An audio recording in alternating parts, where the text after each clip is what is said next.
Hey guys, so I promised I'd do a Q&A Ask Me Anything type thread with a video, and so here it is. So you posted up some questions this afternoon and I thought I'd answer them for you from my hotel room in Washington. Arrived today, looks pretty cool so far, so let's see what we've got.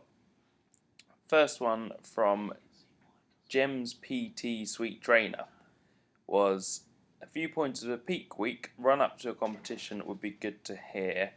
Doing a first show next month, and any advice would be mega. Thanks. So I would say, first up, I wrote an article on peaking for natural bodybuilding a while back. My main things would be make sure you're lean enough going into it, because it doesn't matter how good your peak week is. If you're not lean enough, it's not going to make a big difference. Second thing would be to not change too much at all from what you're doing. So leading up to it, monitor your sodium intake, monitor your water intake. Try to keep this fairly consistent. Don't fall for all the crap about having to manipulate them drastically. And also, just don't introduce any new foods. Don't go too hard on training in the final week. And look at how you respond best to carbs. So in the article I've got, I'll link it somewhere with this. There was a bit about what to do, sample plan for carbohydrate intake based on percentages of what you've been eating so far. But if in doubt, see how you respond on a high carb day a few weeks out. If you look great on a high carb day, have your high carb day on the day of the show. If you look better after, have the day before, and then have your sort of normal macros on the day of the show. Get some sodium, get some carbs, get some fat in there. Basically, you want to feel good on stage. But the main thing is don't change too much and be lean enough already. Second question, Laura asked, where's good to eat in Boston and New York? She's going in a week. Basically, we've not had a bad meal yet, touch wood. Boston, we ate at a place called Tears on the first night down at the waterfront. Really good if you want some fish.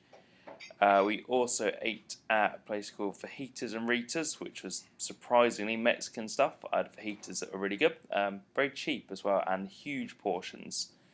Typical kind of Mexican food, or American Mexican food though, is that not very spicy, but tasted pretty good. Also ate at South Street Diner, just been prompted on that one, which was awesome. I'd say definitely go there. That's sort of down towards like the financial district bit. Just amazing breakfasts and burgers and just typical diner food. New York, ate at a Greek restaurant called Kefi that was excellent. That was on the Upper West Side. Also ate at Bubba Gump's in Times Square, which is good if you want seafood or steak. And other place we ate was Ellen Stardust Diner. Again, I'm being prompted. Which has singing waitresses, which isn't usually my bag, but it was excellent. Good sort of American cuisine, really, like traditional stuff. I had a turkey dinner. And also in Boston, we ate at a place called Lucky's Lounge, which is a bit of a walk from the centre, but the meatloaf was fantastic. Levi said, can I bring you back a PB Snickers? Maybe. I don't know. I bought some and I'm going to eat them myself, so we'll see. Tristan said, typically in a week when you're building your business and really putting the legwork in, how many hours would you work per week and how many hours do I sleep at night? When I was really trying to build up both, I was doing probably 8 to 10 actual PT sessions a day, plus travelling time, plus maybe 4 or 5 hours. That wasn't unusual to be up at kind of 4:45, 5-ish, work almost all the way through and go to bed at about 10, 11. Now not so much, I just tend to vary it day to day based on what I'm doing.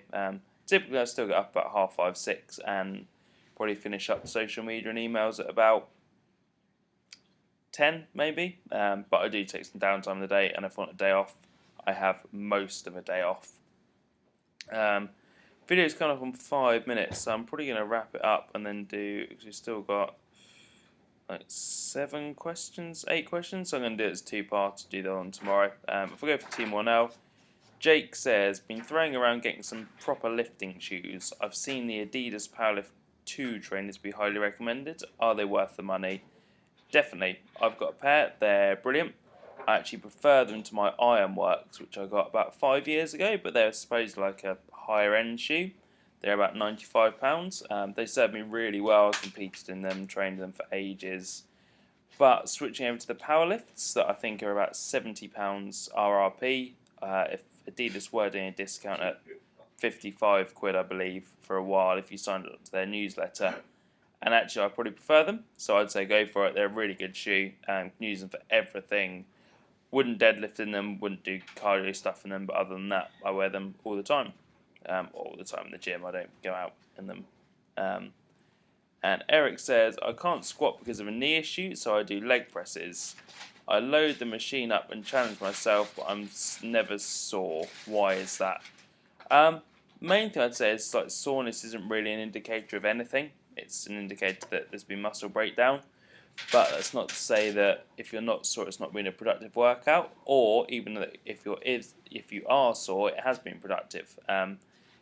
Muscle damage is one factor associated with growth. It's not the only factor. So, are you getting progressively stronger? Are you increasing volume? Take it all into account. Look at form as well. Potentially, if you are trying to specifically target your quads, and you're using like a wide stance with a low foot placement, it's going to be more hamstring and glute. So I'm not big on changing foot stances that much, but it's something to play around with. But if you're getting stronger, then I'd see that as progress, really. So going to wrap up there, mainly because videos can take ages to upload otherwise, and also because I have this to eat, Talenti, which I'm making the most of while I'm in the States. I don't think it will travel back too well on the plane. So getting my feel now. So yeah, going to leave it there for today, but I'll answer all the rest of the other questions tomorrow, and I'll catch you with them.